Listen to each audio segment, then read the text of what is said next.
Praise Lord. प्रभु को धन्यवाद करते हैं आज के इस अच्छे दिन के लिए कि मैं और आप मिलकर प्रभु की आराधना कर रहे हैं। आज आपका स्वागत करते हैं, आज आपका वेलकम करते हैं। प्रभु यीशु मसीह के नाम में आपको और आपके पूरे परिवार को सलाम पेश करना चाहते हैं अपने परिवार की ओर से। आइए आराधना में आगे चलते हैं।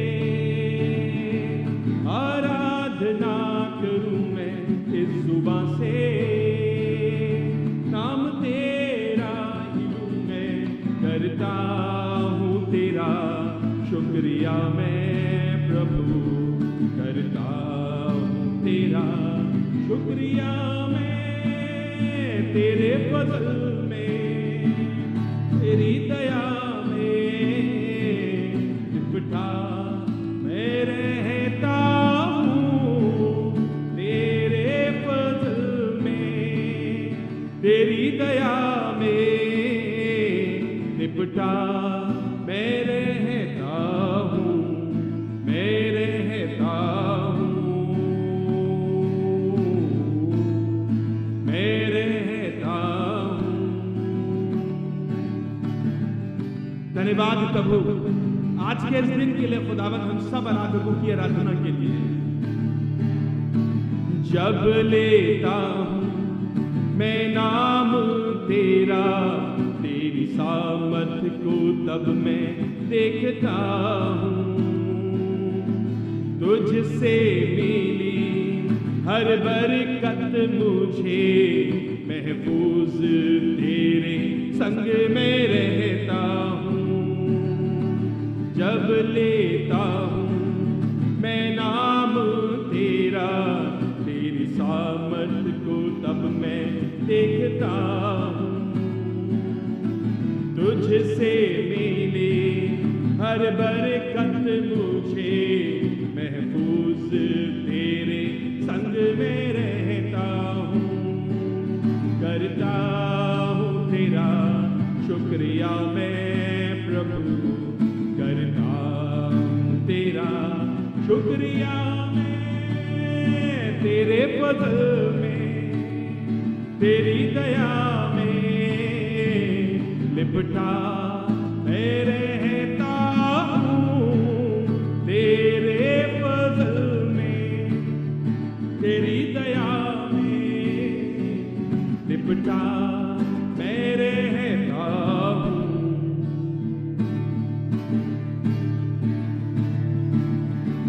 सर को झुकाए हाथों को उठाए तेरे पास प्रभु मैं आता हूँ।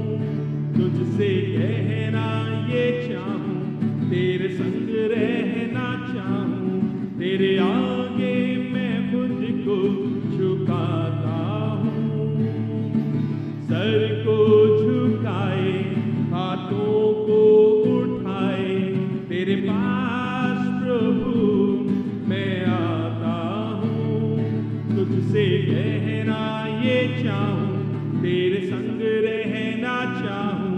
तेरे आगे मैं खुद को झुकाता हूँ। मेरे साथ मिलकर जिंदगी तुझसे मिली, तेरे बिना मैं कुछ भी नहीं।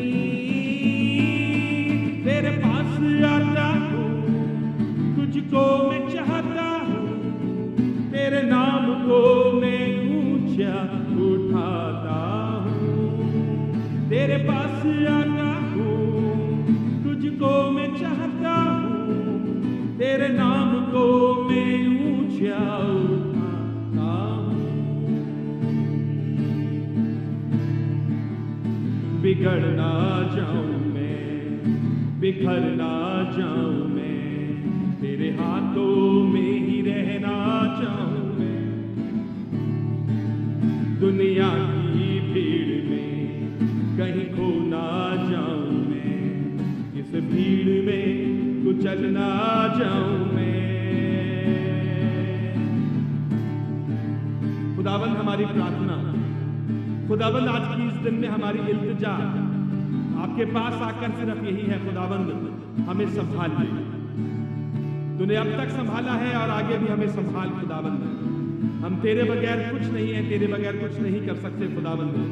तेरी रहनुमाई, तेरी अगुवाई, तेरा प्रेम हमें चाहिए। We are nothing without you, Lord. We are nothing without you, Jesus, our Master, our Maker, our Creator.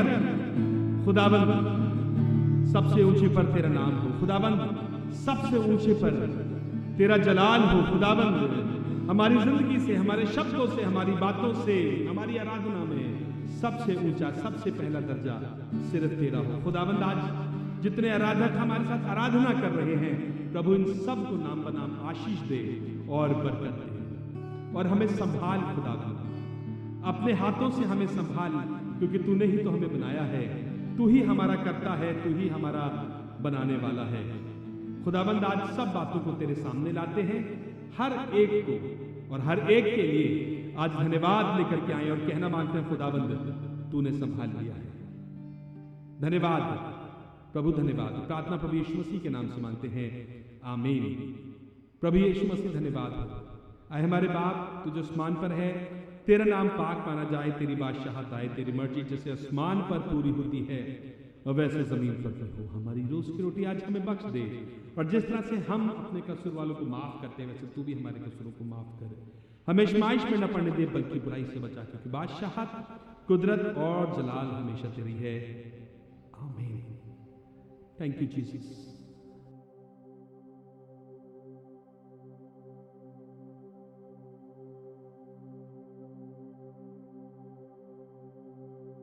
Praise Lord. प्रभु का धन्यवाद करते हैं आज इस अच्छे दिन के लिए, आप सब लोगों के लिए जो हमारे साथ मिलकर ऑनलाइन आराधना कर रहे हैं। आज शायद बहुत सी जगहों पर, आज शायद बहुत से शहरों के अंदर अभी भी चर्चेस ऑनलाइन चल रहे होंगे। हमारा भी उद्देश्य ये है कि जब कभी आप ये ऑनलाइन आराधना सुने तो आपको इससे बरकत मिल सके। खुदा आपको जहाँ कहीं, जब कहीं आप आराधना देखें, सुने, किसी के साथ शेयर करें तो आपको खुदा बाप बरकत दे। आइए कलाम की तरफ हम आगे चलें। एक बहुत अच्छा ख्याल, एक बहुत अच्छी बात आपके साथ में बांट लेना मांगता हूं जो आपको मिलेगी। मरकुस की इंजील उसका 14 अध्याय और उसकी 36वीं आयत है। मरकुस की इंजील 14 अध्याय और उसकी 36वीं आयत है। सुनिएगा, यहाँ पर कुछ इस प्रकार लिखा है खुदा के कलाम के अंदर। सुनिएगा जी। हे अब्बा, हे अब्बा, हे पिता, हे पिता, तुझसे सब कुछ हो सकता है। तुझसे सब कुछ हो सकता है। इस कटोरे को हाँ, मेरे पास से हटा ले। हाँ, तो भी जैसा मैं चाहता हूँ हाँ, वैसा नहीं, हाँ, पर जो तू चाहता है वही हो। Oh wow, great. मालूम में कहाँ लिखा है? ये उस जगह का किस्सा है जब यीशु मसीह गतसमनी के बाग में प्रार्थना करने के लिए गए, तो उन्होंने प्रार्थना करते समय परमेश्वर से एक बात मालूम क्या कही? हे अब्बा। और उसके बाद कहा प्रभु तू चाहे तो सब कुछ कर सकता है। फिर उसके बाद दूसरी बात कही, परंतु मेरी नहीं वरन तेरी इच्छा पूरी हो। आज आपके साथ ये बात बांटना मांगता हूं कि हम जैसे यीशु मसीह ने पिता की इच्छा को पूरा किया इस दुनिया में रहते हुए, उसने हर एक दुख उठाया इस दुनिया में रहते हुए, उसने मुसीबत और परेशानियां उठाई हैं इस दुनिया में रहते हुए, और वो बात मुझे और आपको भी सिखा रहा है जैसे मैं अपने पिता का आज्ञाकारी बना रहा वैसे तुम भी उसके आज्ञाकारी बने रहो। हमने अभी सुना हे अब्बा, आपने भी सुना हे अब्बा, है ना? यहां पर लिखा है खुदा के कलाम के अंदर, और यीशु मसीह ने प्रार्थना करने सिखाई तो कहा हे पिता, आए हमारे बाप तू जो आसमान पर है। उसने मेरा और आपका रिश्ता परमेश्वर के साथ बाप और बेटे का जोड़ दिया। जैसे यीशु मसीह अपने बाप के साथ ईमानदार वफादार है, वैसे ही मुझे और आपको भी ईमानदारी सीखनी है, ईमानदारी बरतनी है, ईमानदारी अपने स्वभाव में, अपने नेचर में बनाए रखनी है। खुदावंद मेरी नहीं वरन तेरी इच्छा पूरी हो। आप मेरे साथ आज के दिन में कह सकते हैं, खुदावंद हे पिता, मेरी नहीं वरन तेरी इच्छा पूरी हो। मेरी नहीं तेरी इच्छा पूरी हो। Not my will but your will be done in my life. Hallelujah. मालूम ये बात बहुत अच्छी है। यीशु मसीह ने उस मुकाम पर जब उसको दिख रहा है कि मेरी मौत सामने है, उसको दिख रहा है कि अब मेरे ऊपर जुल्म ढाया जाएगा, अब उसको दिख रहा है कि मेरे ऊपर मुसीबत आने वाली है, तो मालूम उसने फिर भी एक ही बात कही, यहां तक आज्ञाकारी रहा, इब्रानियों में लिखा है वो यहां तक आज्ञाकारी रहा कि दुख उठाकर उसने सारी आज्ञाओं को माना है। पर एक छोटी सी बात आज आपको सिखाना मांगता हूं, हम कैसे परमेश्वर की इच्छा को अपने जीवन में नकार देते हैं और कैसे हम अपने जीवन में परमेश्वर की इच्छा को स्वीकार करते हैं। बहुत दफा कहते तो हैं कि प्रभु मेरी इच्छा नहीं वरन तेरी इच्छा पूरी हो। एक जगह आपको लेकर के चलूंगा, वो किस्सा है यूहन्ना की इंजील के अंदर। इससे पहले कि आप बाइबल खोलेंगे, आपको किस्सा मुंह ज़बानी याद है, इसलिए मैं बहुत समय नहीं व्यतीत करूंगा इसके ऊपर। यूहन्ना की इंजील उसके आखिरी अध्याय में 21 अध्याय और उसकी 15वीं आयत है, यहाँ लिखा है भोजन करने के बाद यीशु ने शमौन पतरस से कहा, हे शमौन यूहन्ना के पुत्र, क्या तू इन सब से बढ़कर मुझसे प्रेम रखता है? उसने उससे कहा, हाँ प्रभु, तो तू जानता है कि मैं तुझसे प्रीति रखता हूँ। हाँ, तू तो जानता है कि मैं तुझसे प्रीति रख रहा हूँ। फिर उसने दूसरी बार उससे पूछा, उसने उससे कहा, शमौन कि क्या तू मुझसे प्रेम रखता है? हाँ, उसने उससे कहा, मेरे मेमनों को चरा। ये दूसरी बार है। तीसरी बार उसने फिर दूसरी बार उससे कहा, हे शमौन यूहन्ना के पुत्र, क्या तू मुझसे प्रेम रखता है? उसने उससे कहा, हाँ प्रभु, तू जानता है कि मैं तुझसे प्रीति रखता हूँ। उसने उससे कहा, मेरी भेड़ों की रखवाली कर। उसने तीसरी बार उससे कहा, हे शमौन यूहन्ना के पुत्र, क्या तू मुझसे प्रीति रखता है? पतरस उदास हुआ और उसने उससे तीसरी बार ऐसा ही कहा, क्या तू मुझसे प्रीति रखता है? मालूम यहाँ पर क्या लिखा है? यीशु मसीह ने 3 बार उससे पूछा, ठीक? क्या तू मुझसे प्रेम करता है? क्या तू मुझसे प्रीति रखता है?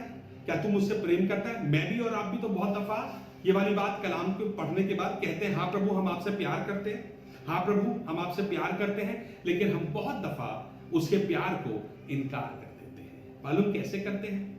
एक अच्छी सी बात आपको बताना मांगता हूं। हम बहुत दफा अपनी जिंदगी में कुछ प्लान्स बनाते हैं और चाहते हैं वो प्लान हमारे पूरे हो। हम बहुत दफा इबादतों को मिस कर देते हैं क्योंकि हमारा प्लान कहीं और का है। हम बहुत दफा इबादतों को या कन्वेंशंस को मिस कर देते हैं क्योंकि हमारा प्लान कहीं और जाने का है। हमारा गर्मियों की छुट्टियों में यूथ सेमिनार नहीं, हम गर्मियों की छुट्टियों